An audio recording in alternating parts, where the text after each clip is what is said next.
So welcome everyone to this webinar. My name is Melinda St. Louis, and I'm the Director of Public Citizens Medicare for All campaign. As always, we are so proud to be working with this powerful coalition of allies that's building a grassroots movement in support of Medicare for All, because we all believe that healthcare is a human right and that everyone should have access to the healthcare that we need. So our Medicare for All Resolutions Coalition effort is continuing to build momentum. Last month, perhaps many of you joined us on an exciting virtual town hall meeting with Representatives Ilhan Omar and Ayanna Pressley that launched our nationwide week of action. We had more than 36,000 people tune in to the virtual town hall, and activists around the country hosted watch parties. We had organizing meetings. There were activists attended powerful rallies in Philadelphia and San Francisco that week. It was a very exciting week, and we added more than 30 new cities and towns to our map of resolutions efforts during that week of action. And it led to some amazing recent victories that we're going to celebrate tonight, from Los Angeles to Bethlehem, Pennsylvania. We're going to learn about what worked and what we can do to replicate those victories. So now we have both the second largest county in the country, that's Cook County in Chicago, and the second largest city in the country that have formally supported, are formally on record supporting Medicare for All. But we're also very excited about the 230 plus localities, large and small, and red districts, blue districts, purple districts that are organizing to win local resolutions. You can find these on the map of our ongoing efforts. And please, if you're not already on that map, add your town and at our website. It's medicareforallresolutions.org. Brittany, if you can post that in the chat of the map, we will please make sure that you're able, if you haven't already done so, please join that. These local resolutions are part of our broader strategy in our movement to build the movement from the ground up. We need to educate the public and urge our members of Congress to support Medicare for All legislation in the House and Senate. And we've made really great progress with more than half of the Democratic caucus in the House signed on as co-sponsors of HR 1384. That's the Medicare for All Act of 2019. And we've had 3 successful hearings in the House on Medicare for All this year. And then late last night, it was announced that the powerful Energy and Commerce Committee in the House will hold a subcommittee hearing next week, next Tuesday, December 10th, on universal health care, and it will include the Medicare for All bill. This hearing is really only happening because of the pressure activists have been putting on the chairs, Frank Pallone and Anna Eshoo of the Health Subcommittee. And it's providing another opportunity for us to show the growing support for Medicare for All, particularly over some of the lesser alternative bills that are in the House. And so that's something that we will also like to discuss tonight. So we're really excited because we have this late breaking news that we'll get an update from Capitol Hill about this upcoming hearing. And we also will get to hear from Philadelphia Councilmember Helen Gym, who is a real champion at the city level. And we have the co-founder of Business of Medicare for All, Richard Master, with us tonight, as well as local leaders from our many coalition partner organizations, National Nurses United, Center for Popular Democracy, People's Action, and many more. So just as we get started, I just want to note, as we approach the all-important year of 2020, the debate of Medicare for All is going to reach a fever pitch, with the corporations now who are profiting off of our sickness are spending millions to confuse and scare the public and to undermine our progress. So our work to educate about the truth for Medicare for All in our communities is more important than ever. And what we hope you'll take away from tonight is that we all really have a role to play, and we can work locally to build this movement so powerful so that we will win. So I want to jump in because we have really exciting panelists for tonight. And so first I want to welcome back Stephanie Kang, who leads the work on Medicare for All for Congresswoman Pramila Jayapal, who is our lead author of HR 1384, and to give us an update from Capitol Hill as we're now scrambling now with this news of next week's hearing. So take it away, Stephanie. Thanks so much, Melinda. And yes, we are scrambling as well. And so thanks so much for having me and Public Citizen for organizing this. I really always just so impressed by all the work that you do, especially Melinda. You're working day and night to put this all together. And so I'm just really also happy to see all the different champions on the call. I know that Richard Masters on the call, and hopefully he'll be able to talk a lot about the wonderful work of Businesses for Medicare for All.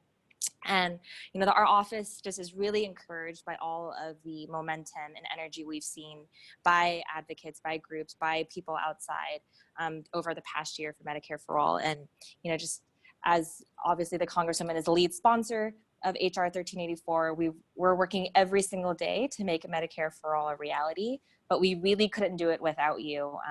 And so while we keep fighting hard here in Congress in the midst of all the mayhem that you guys may have witnessed today, you guys have continued to knock on thousands of doors and keep planning these organizing parties and calling your congressperson to tell them to sign on to Medicare for All, and also working in, whether it's Congresswoman Eshoo or Chairman Pallone's districts, to make sure that they followed through with this commitment for a hearing. And so if you've ever had a moment of doubt whether or not all your hard work was going to pay off, I hope hearing the news of a Medicare for All hearing and the Energy and Commerce Health Subcommittee gave you proof that all your hard work really matters and makes a difference. Over the past several months, the Congresswoman, she has worked very hard and as well with advocates to ensure that we have this commitment and to make sure that it was followed through. And so now, you know, just as Melinda said, we've already had 3 congressional hearings on Medicare for All. This is going to be our 4th. This is quite historical because it's a legislative hearing on the HR 1384 in a very powerful committee that basically anything that has to do with health, any important bill that's going to impact health has to go through this committee. So it's just really important that we understand the power of what's going to come out of this hearing in terms of being able to really highlight Medicare for All. As Melinda also mentioned, you know, we do have over half the Democratic caucus. You know, that's 119 co-sponsors, including the Congresswoman. And so, you know, just always keep that in mind anytime anyone tries to tell you that this is too radical, that this is just too far. This is what the majority wants. And so, and we have that, and we're seeing how this is really the #1 discussion in any sort of major debate. And so I think also just as proof of, you know, how successful the movement is going is really the incredibly well-funded opposition and attack ads that we're seeing. And, you know, some of you may have already seen the Washington Post article about the lobbyists writing the op-eds for state legislators. And, you know, it shouldn't surprise any of us, but it's still a stark reminder for all of us that, you know, really the industry is terrified and they will do anything they can to maintain their profits. And so I think, you know, when we think about all of the different policies out there for healthcare reform, and you guys may have noticed for this Energy and Commerce Subcommittee hearing, they are going to be talking about several bills in terms of quote unquote pathways to universal health care. But this is really why it's important to highlight why Medicare for All is not only a serious policy, but it's actually the policy, the solution that we need to address our broken system. The Congresswoman talks all the time when, you know, we're talking about healthcare and our solution to our healthcare crisis. We can't just be talking about, you know, adding more coverage or addressing one little part of the issue. It's really important that we talk about both containing costs and also how do we make sure that we actually cover everyone, that we guarantee everyone high quality, comprehensive care. And the only bill that does that is Medicare for All. And so, you know, I'm confident that, you know, even though we're discussing all these other bills, through our witnesses, we'll be able to hear really just why Medicare for All is the solution to our healthcare crisis. And so, you know, I hope that our office, with your help, are going to continue taking these momentous steps towards healthcare justice.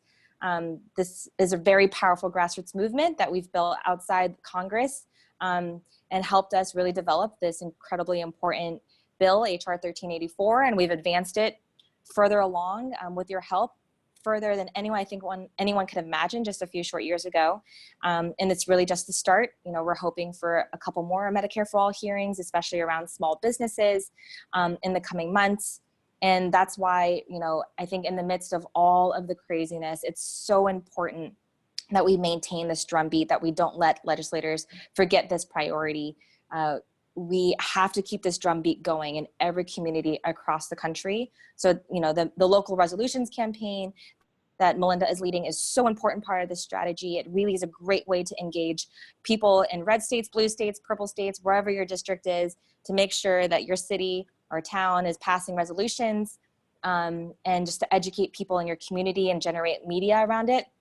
But also, you know, I would really just make sure that whether your member of Congress hasn't signed on or is signed on, but isn't a vocal champion, that you're reaching out to that member's office and letting them know that their constituency are supporters of Medicare for All. And I think the number one question I get as a staffer on the Hill is, do our calls actually matter? Does anyone really listen to them? And I can say, you know, from a very honest perspective, that these calls matter. We notice when something is important to the district, and we have to respond to that. And so, you know, making those calls matter, and the more that you can do that and let your offices know, especially if your member happens to be on the subcommittee in Energy and Commerce coming up, make sure that you let them know that that you'll be watching, and that this is a very important moment, both for the movement, but also for yourself.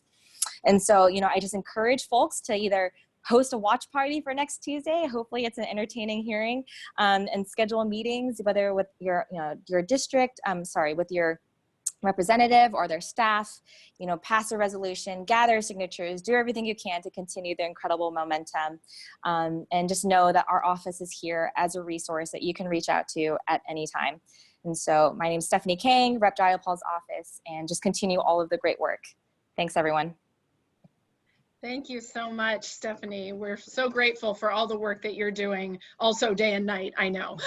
So thank you so much. And we look forward to collaborating with the office on this hearing and going forward. Now I'm really thrilled to welcome an extraordinary elected leader, Philadelphia Councilmember Helen Gym. Councilmember Gym led the successful resolution in support of Medicare for All in March of 2018, and has continued to be a powerful voice for healthcare justice in Philadelphia and around the country. She recently spoke at a rally that our partners, Physicians for a National Health Program, held in Philadelphia on November 1st. And she is the vice chair of Local Progress, which is a network of progressive municipal leaders that is a part of this coalition as well, and a part of Center for Popular Democracy. She's helped to lead national efforts around sanctuary cities, the DREAM Act, progressive public education policies, as well as healthcare. And she's the recipient of a number of awards, including the Philadelphia Inquirer's Citizen of the Year and the 2017 National Rising Star Award from Emily's List. So welcome, Councilmember Gym. We're really thrilled to hear from you. Thank you so much, Melinda, and I'm really happy to be here with everybody. Thank you to Public Citizen and Medicare for All Resolutions for hosting this important webinar. So I want to say hello. I'm Helen Gym, a first-term city council member here in the city of Philadelphia.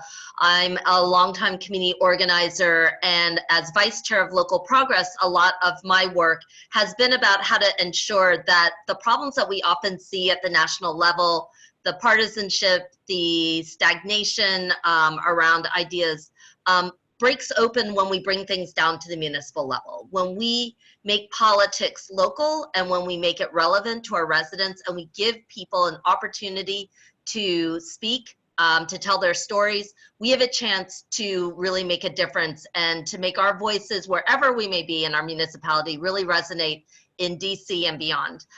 So I am from the city of Philadelphia. I bring you greetings from the city of brotherly love.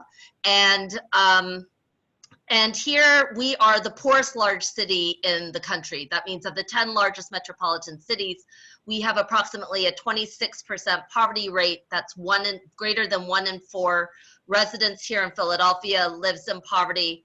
40% of our children are born into it. We work day and night to make sure that they don't spend one more minute living in poverty. But even more seriously, when you think about the fact that federal poverty guidelines really haven't changed in decades, we have 718,000 residents out of a city of 1.5 million who are Medicaid eligible. And so for us, Medicare for All matters. We have a 20-year life expectancy difference between 2 zip codes that are less than half a mile apart. That's what Medicare for All means to a city of this size, to the birthplace of the U.S. And that's why we wanted to make sure that we were on the front end to establish Philadelphia as one of the early cities that would pass a Medicare for All resolution. And I'm really happy to talk to you a little bit about what I think local resolutions can mean. So in March 2018, we worked with our local DSA chapter, Democratic Socialists of America chapter, to move a Medicare for All resolution through the City Council. It mattered a lot. Folks can think about how their different city councils handle resolutions. We move lots of them. They can range the gamut from lots of different issues, but I take mine very seriously. What it means is that resolutions in our city can be as meaningful or as meaningless as you make them out to be. And our job in March of 2018 was to make it resonate. So we worked with our local DSA chapter, we worked with other different groups to move a strong Medicare for All resolution through our city council. Of course, Medicare for All resolutions, you can cut and copy and do what you want. We wanted to make sure that ours echoed with the voices of Philadelphians, of our city, and why Medicare for All mattered here in Philadelphia. We did it before, before it was the most talked about topic on the presidential trail. We did it before a lot of our congressional delegation was on board with it. We wanted to move it, and we wanted to use it as a tool to educate people as well as to galvanize people. And I think that that's one thing that you should think about with resolutions. So often the dialogue about healthcare in our country is either around our kitchen table or on TV. And when it's on TV, it doesn't matter as much, or it's taken apart in ways that make it not feel relevant or important. But when it comes home, when it's our voices that echo through our pain, our fears, our anguish, our love for one another, when that is echoed in a Medicare for All resolution, now these policies begin to come to life.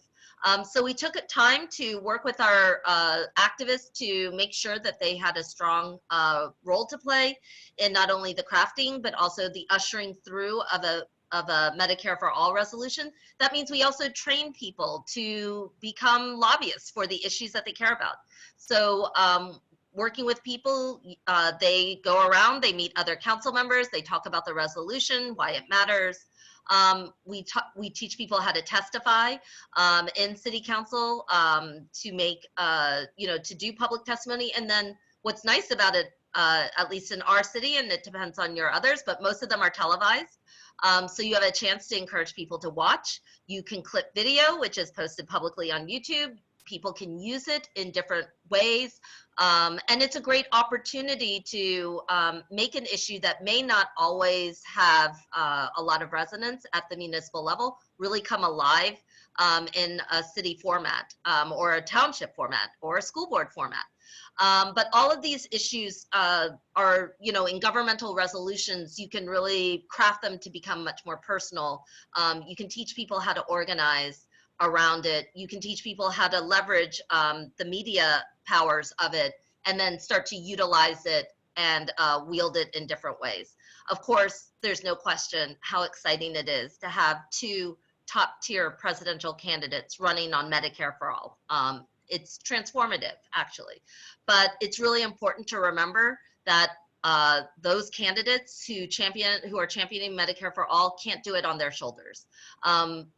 This conversation cannot be about Bernie Sanders and Elizabeth Warren.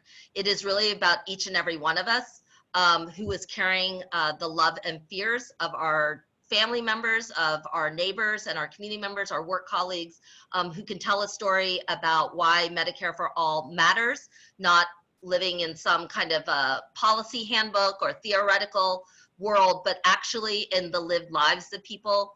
We can tell real stories, and then we can make them echo. And that's the key with taking the localized approach. So I would really encourage everybody to reach out, find your local city council member, your school board commissioner, your township county officers, but each and every one of them should be on board with this. This isn't just going to be a ball carried by Congress. If it's not carried by all of us at the local level, it doesn't live. It won't matter if it can't live at home. It can't live in DC. So So that's really what a lot of what our work has been about. It's what Local Progress does. Local Progress is a network of local municipal officials. If you're at home wondering, hey, is there somebody who can champion it? You can reach out to us at localprogress.org. You can find you can find a municipal official.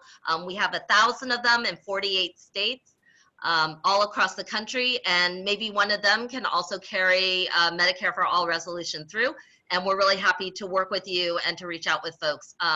But the reality is that there's so many stories to be told, and we need to tell them all in order to make a difference. And we've got a shot to do it right now. So thank you. Thank you so much. That is extraordinarily inspiring, and people have already said they can't wait to show this to their council members, the video of your speaking. So thank you so much for this, and we're so grateful for your leadership, and we really hope it inspires local leaders all around the country to follow Philadelphia's lead. So thank you so much. And also for the Philadelphia area congressional delegation who have not yet co-sponsored HR 1384 to also join you in this fight. So thank you so much. And folks, if you have questions, you can write them in the chat, and I will say to our panelists, feel free to, if you want to respond to questions that come up in the chat as well. So thank you so much. Now I'm really delighted to welcome one of our close coalition partners, Richard Master, who's the founder and CEO of MCS, which is North America's leading supplier of picture frames and decorative mirrors. And he's also the founder of Business for Medicare for All. Richard produced really important films for our movement: Fix It, The Healthcare at a Tipping Point, Big Pharma's Market Failure, and Big Money Agenda, Democracy on the Brink. And he was recently part of the successful effort to pass a resolution unanimously through the City Council of Bethlehem, Pennsylvania, and he's engaged in other local resolutions efforts in Lehigh Valley. So, Mr. Master. We don't quite hear you. Do you need to unmute yourself?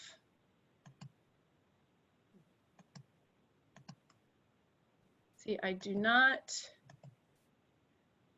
Perhaps, Sarah, if you hear, if you want to try him, we will come back to him as soon as he's able to get back on. It looks like maybe he fell off, but we will slot him in as soon as we can.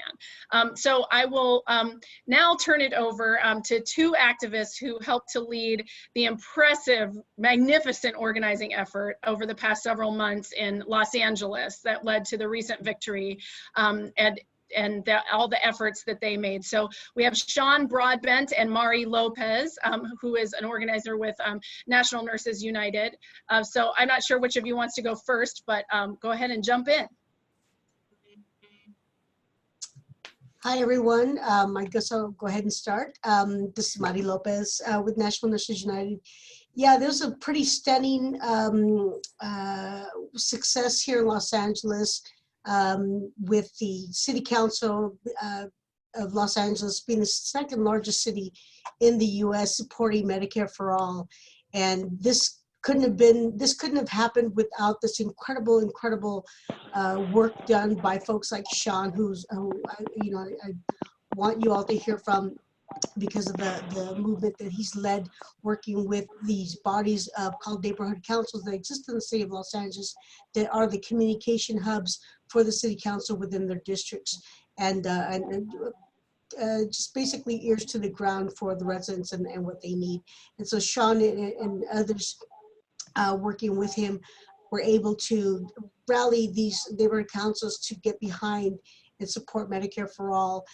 National Nurses United provided resources, support, and help, and came in and were able to help rally the city council members, and what culminated to a very exciting, very thunderous across the nation win that has really turned heads and got the attention of national media and others. So let me stop there, because I just really want Sean to talk about this incredible work that they've done and how, and just the amount of work that was put into this.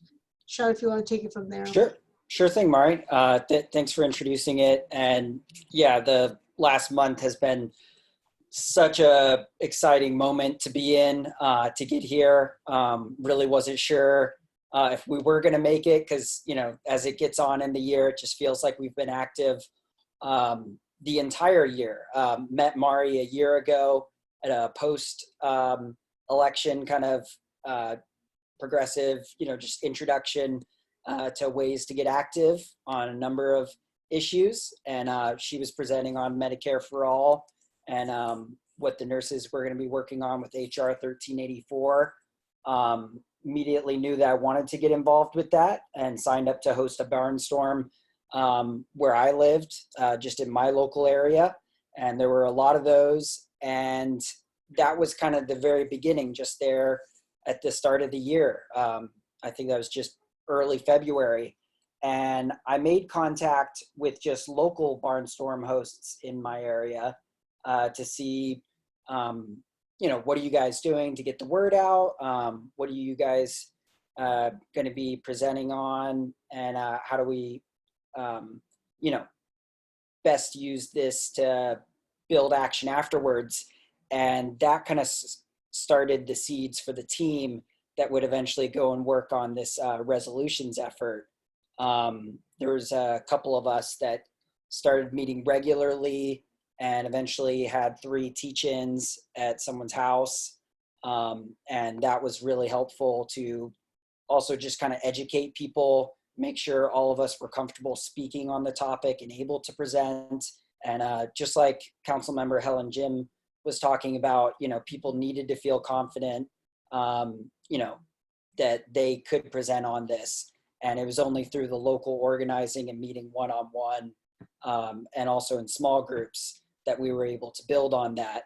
And then start this ambitious project of going out through the city and making presentations at neighborhood councils. There's 99 neighborhood councils in Los Angeles.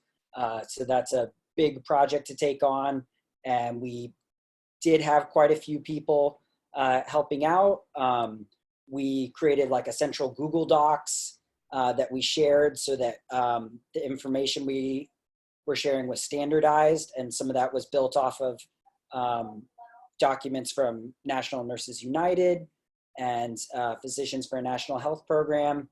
But then there were also other things that we created templates for, such as just emails, because we were doing so much outreach that we wanted to make sure that, you know, we all had something to work off of, you know, so that way everyone could act immediately and take action in their area. And then it was easy to replicate across the city. And we ended up having 19 neighborhood councils help us out on this issue and reach out directly to their city council member, because that's their function. They're an advisory to the city.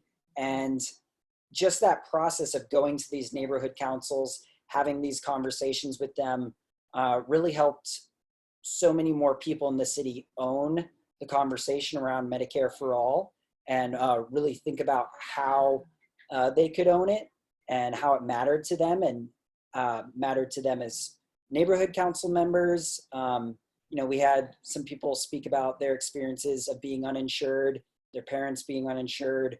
And then we had several council members kind of own up to their privilege, saying they've always been on a platinum insurance plan. They have a good job, it's provided for.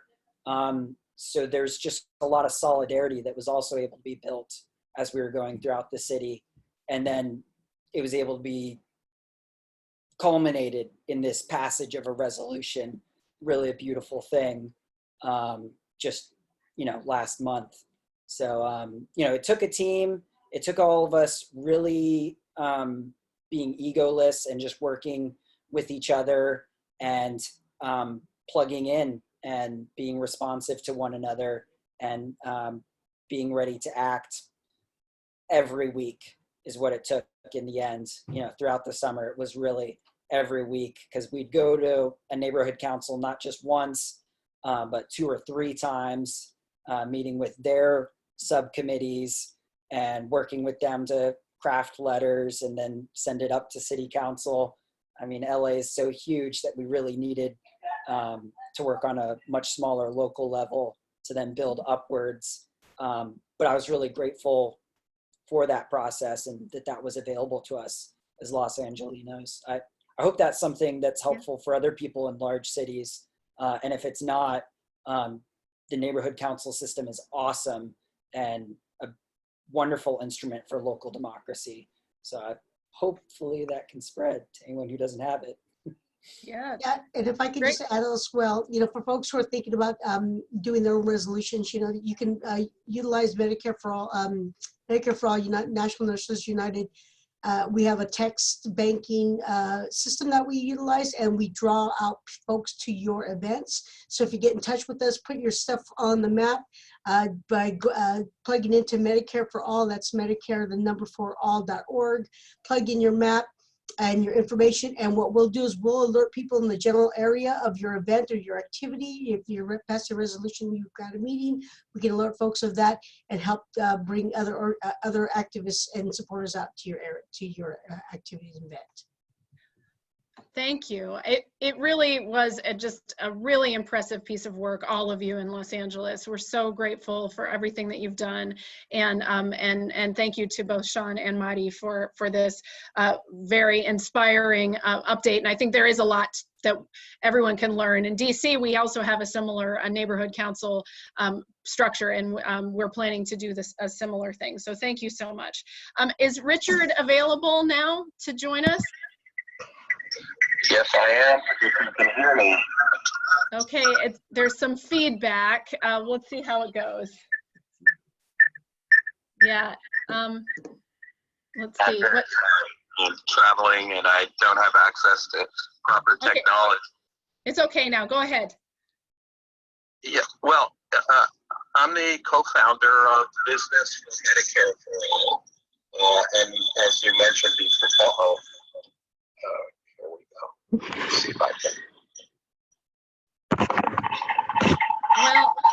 Well, yeah, I think perhaps the feedback is a little bit is not going to work for us. If it doesn't work for tonight, we will definitely have you on the next webinar. So, I'm very sorry. Yeah, Okay. It seems like. Thank you very much. Keep up the good work, all. It's very encouraging to hear these various activities and stories, and we're all in this wonderful movement, and just stay with it. Well, thank you so much. We're grateful for the leadership that you have shown, and the work in Bethlehem, Pennsylvania. We will definitely be continuing to highlight that, and we know there are other efforts in the Lehigh Valley coming up in Northampton and elsewhere, Northampton County, and it's really exciting. And having the business community engaged in this is just absolutely critical. And so the work that you've done, we will definitely have you on our next webinar to talk more about it. I know everyone really wants to hear that.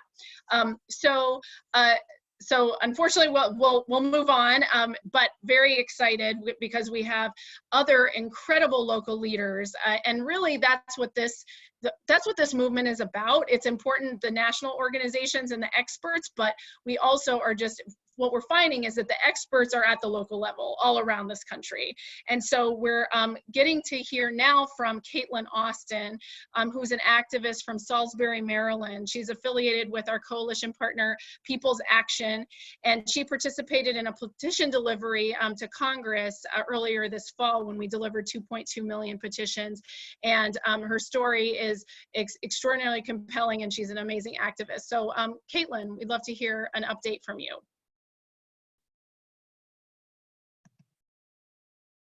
Okay, you're on mute if you want to unmute yourself.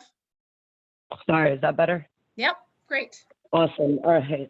Hey, my name's Kate Austin, and I'm a member of Progressive Maryland, part of the People's Action Network. I'm glad to be here speaking with so many other Medicare for All organizers this evening.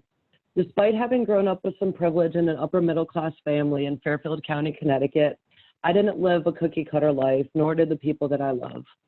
I was adopted when I was 3 days old and have lived with PTSD and anxiety from things that have happened in my life, including my previous job as a paramedic. I'm married to an amazing woman and Navy veteran. My wife and our older children have dealt with racial discrimination their entire lives, including inside the healthcare system. My wife hasn't been able to get the care that she needs for disabilities that she's had acquired while serving this country.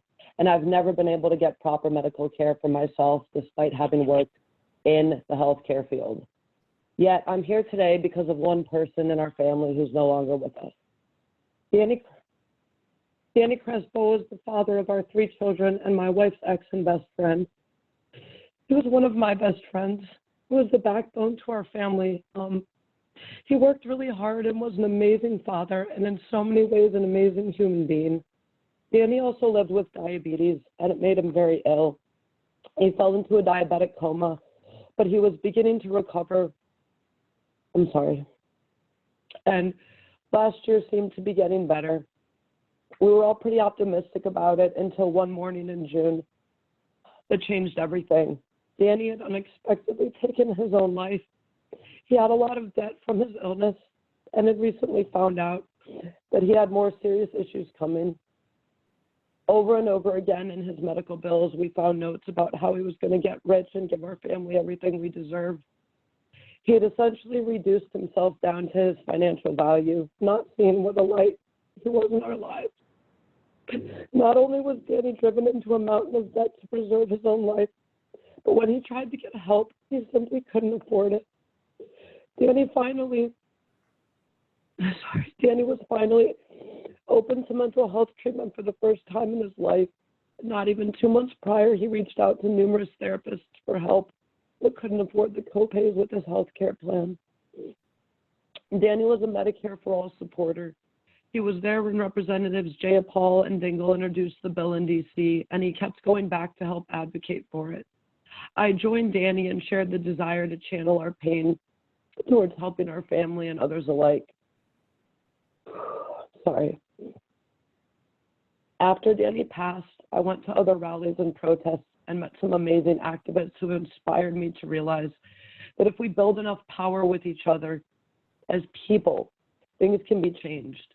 We recently delivered 2.2 million signatures in support of Medicare for All to Congress members, and I was invited to speak publicly to finally bring power to Danny's story. That moment inspired me to start leading the Medicare for All movement in my community. I want to empower others so that we can bring more voices to the table. People with stories like ours are everywhere. We're not only fighting to change our healthcare system, we're fighting to transform our communities at a level of individual people like me. So as we move forward, let's remember that we and others are going to be transformed by this powerful movement to win Medicare for All. Thank you. Thank you so much, Caitlin. Thank you so much for your courage and for your commitment and your activism. And we're all with you, and we're grateful to get to fight alongside you. Thank you so much. And thank you for the work that you're doing in Maryland. I now would like to turn it over to Rana Stoller, who is an activist in Connecticut. She's been helping to lead the organizing that came out of the Week of Action in her community of New London. So Rana? Thank you. So I live in New London, Connecticut. I'm a chair of the Green Party in New London and an officer in the state Green Party. But in New London, the Green Party has been around for about 15 or 20 years, and we're almost like a progressive think tank in town. New London, Connecticut, I was struck by how many similarities we have with Philadelphia, which is my hometown. Though it's much smaller, the population is 27,000. New London was kind of chosen to be the first community in Connecticut to try to pass a resolution for several reasons. Their Medicare for All team in Connecticut has been going all around the state, doing presentations, showing films, having community conversations, forums, meetings with other organizations and with legislators. But in New London, we have a few factors that make us probably one of the best prospects for the first town. We have a very straightforward process for citizen initiative petitions that the city council must act on within 60 days. We have budgetary woes which are made worse every year with the skyrocketing healthcare costs for city employees. I think the cost went up 11% in the last budgetary year, which for a poor city is huge to cover. We have an all Democratic city council and mayor. So although they're not all equally progressive, we're very likely to have a majority, if not consensus on supporting Medicare for all.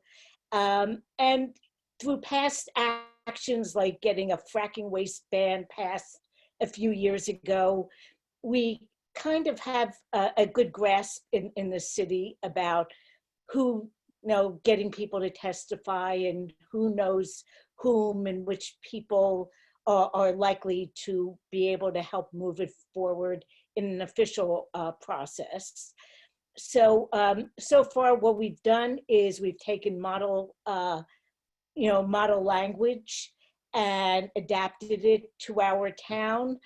We have a meeting next week to present this to a larger group. We've been working about 8 of us on a Google Doc, but to refine it. And our new city council was just sworn in this past Monday. We've talked to some of the new councilors informally, and we're thinking of bringing it to council right after the first of the year, and getting the community involvement. So that's where we are right now. And then at the same time, we're kind of talking to activists we know in other towns so that they can follow suit as soon as possible. Thank you so much, Rana. That's really exciting to hear about all of the efforts happening in Connecticut. And I want everyone to, take note that this is something that you can do in your community. We have all of the tools on the website at MedicareForAllResolutions.org, and we encourage you to jump in. And now I'm really excited to turn it over to an incredible organizer, Carrie Harris, who's a community activist who's also run for elected office as well, and she's organizes with an affiliate of the Center for Popular Democracy in Delaware to talk about some of the efforts underway to organize in Delaware, and particularly to pressure Lisa Blunt Rochester, who's on the Energy and Commerce Health Subcommittee, so very timely right now. So I'll come on over here, Carrie. Hey everyone. She's making it so I can see myself. Hey, now I can see me and I can see you. So thank you for listening to me tonight. I like to reference a conversation Helen Gym and I had in the past. Councilwoman Gym, one time we were discussing poverty, and she said to me, if you don't feel anger when you're discussing poverty, then you're not paying attention. Right? And it's the same thing, I believe, when it comes to healthcare. If we are not enraged when we're hearing stories like Caitlin's, if we are not enraged when we think about what is happening to our friends, our family, our community members, ourselves, and thinking, why hasn't something changed, when the truth is we see the answer right in front of us. And this is what calls all of us to action. And while ultimately, something like Medicare for All requires action at the national level, we know that pressure from the grassroots at local levels is going to be what drives us forward to the finish line much faster. And so I'm very excited to work on this. I do work with CPD, the affiliate Delaware Alliance for Community Advancement in Delaware. And most recently, I'm working with an organization called Medicare for All Now, which is a national organization, both very focused on passing healthcare. In Delaware specifically, we have a congresswoman, well, all of our delegation is not fully focused on the people in many ways, but most specifically when it comes to healthcare. Congresswoman Lisa Blunt Rochester is believes that capping healthcare costs at 10% is the answer, right? But those of us in the real world know that 10% of our income unexpectedly can destroy our lives. Most Americans are living paycheck to paycheck. That means regardless of zip code, regardless of income, race, any other demographic marker, we're all struggling. And 10% because we didn't expect to get in that car crash. We didn't expect for our genes to catch up with us, and now we have some type of a heart issue or diabetes or anything like that, right? All of these things change our lives. And we need to make sure we are informing our members that the real world mandates that they do something to save the lives of Americans. Thankfully, on that same day that Caitlin was delivering the 2.2 million petitions, I was there as well, as was Wendell Potter from Business for Medicare for All, also associated with Richard Master. And Melinda said 3,100 of these petitions came from Delaware. And I said, can you get them to me? And she said yes. And so we only had names, but luckily the great thing about being in a small state like Delaware, it's really easy to go through names and figure out who people are. It takes a little leg work, but teams of people sitting around tables, figuring out who is who on Facebook, who knows this person, calling people. We're working through the list, and then we're calling everybody together and separating people by city and putting them on resolution committees, and their goal will be to advance these resolutions in the cities throughout the state. But they'll be able to work as a team figuring out what works in each area, but then the pressure will be felt statewide. Obviously, we're not in a state like Madi in California. It'd be a much bigger task to go statewide there, but thankfully in Delaware we can. But being able to put pressure on somebody such as Congresswoman Lisa Blunt Rochester, and hopefully as we start pushing pressure on the Senate side, they will see that we're serious. And this is something that we have to move with a sense of urgency for. A small state like Delaware we cannot survive without Medicare for all. We have rising cancer rates. We are one of 2 states that went up in poverty rates in 2018, as in West Virginia. Per capita, we have the largest number of millionaires and the largest number of people living in poverty. And we cannot sustain. Because of our risk pool, we cannot ever think of a single payer program in our own state. We need everyone on board nationwide. And so this is very personal to me. For my family, it's personal to me for the people of my state, and it's personal to me for my fellow countrymen.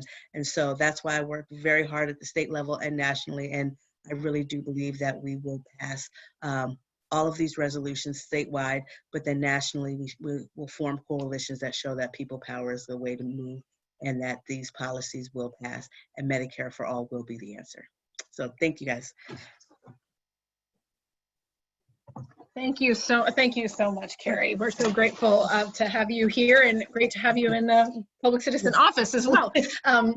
So thanks to all of you for all of these amazing updates. I think the theme here is we are growing, we are strategic, and we are and we're going to win this. I think that's the theme for me. I want to turn it over to Brittany, my colleague and organizer with Medicare for All Resolutions, to give a brief update about an exciting effort that we're undertaking with folks in New Hampshire.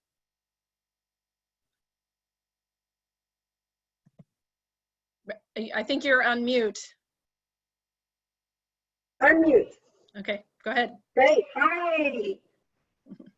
Hey, maybe I'm just 9 o'clock, but I just got into my advent calendar full of chocolate, so I'm pretty pumped. Great, so I just got off a fantastic call with the PNHP in New Hampshire about this big effort we're putting together for New Hampshire town meeting season.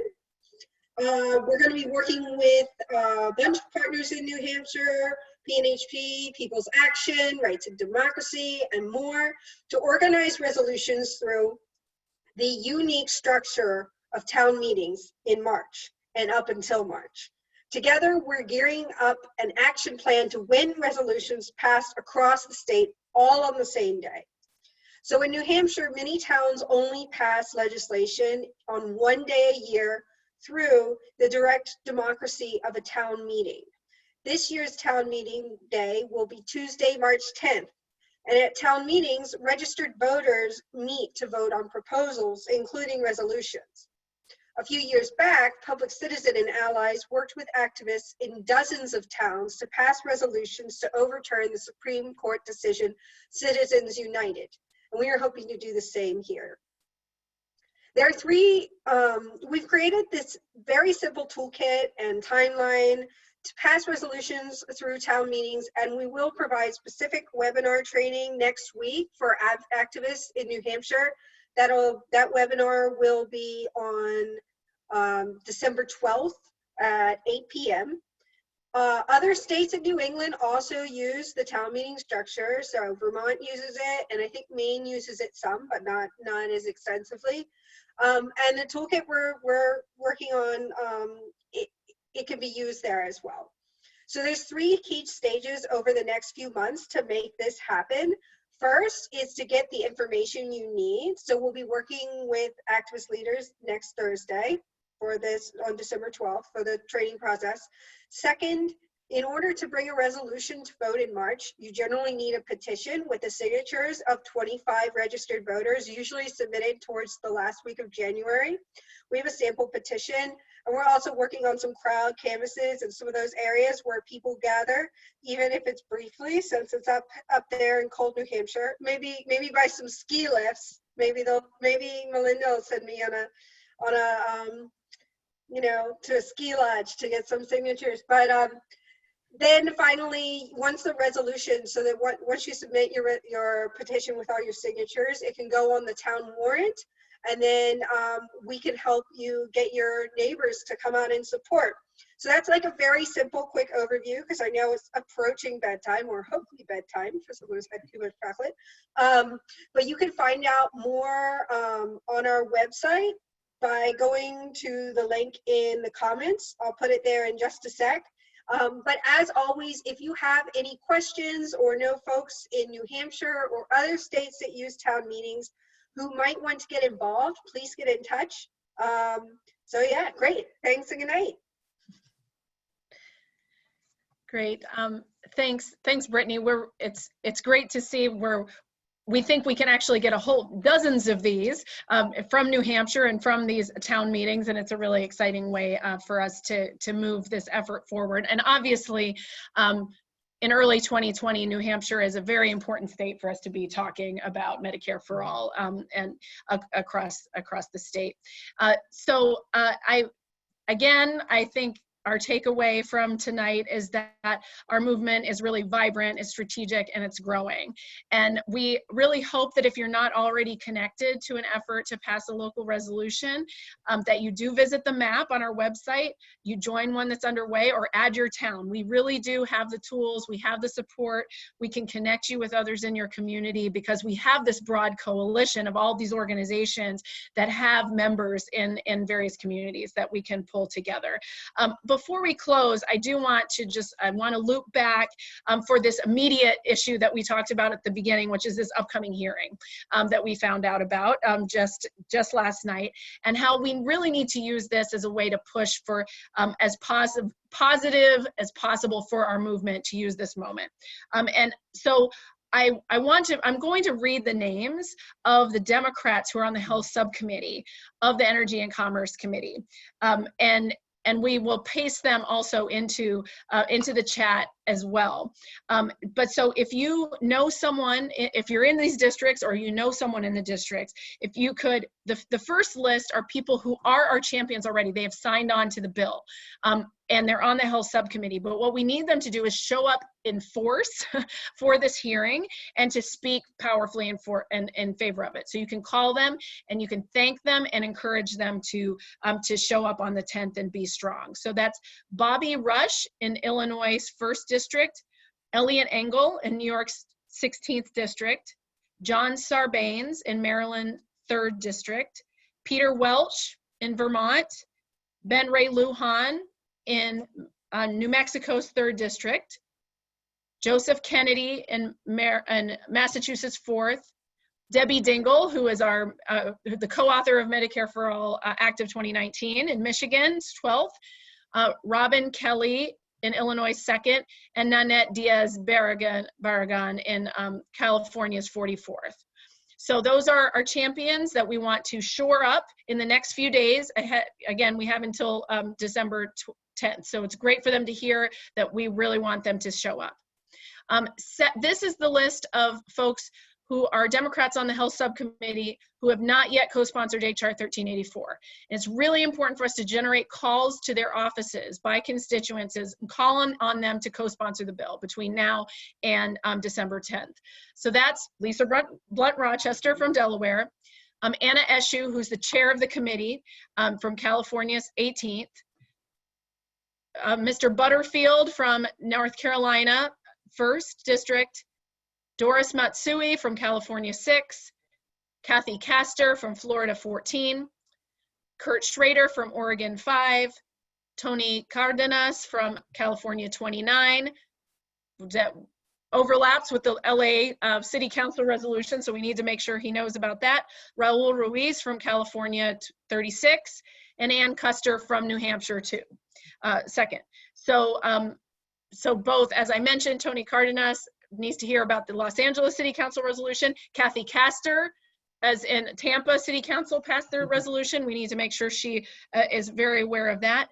And we can use these resolutions as another tool to pressure these members of Congress. So that's a big piece of our strategy here.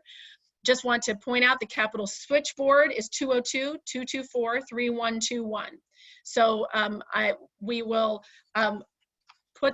we need to put into the chat there, and we will send this around as well, but I just wanted to make sure everyone knows so we can mobilize together. And I want to encourage people to please, not forget to get involved in your community. You can let Brittany know if you have any, if you need any help, and please do help us generate these calls for HR 1384 ahead of the hearing next Tuesday.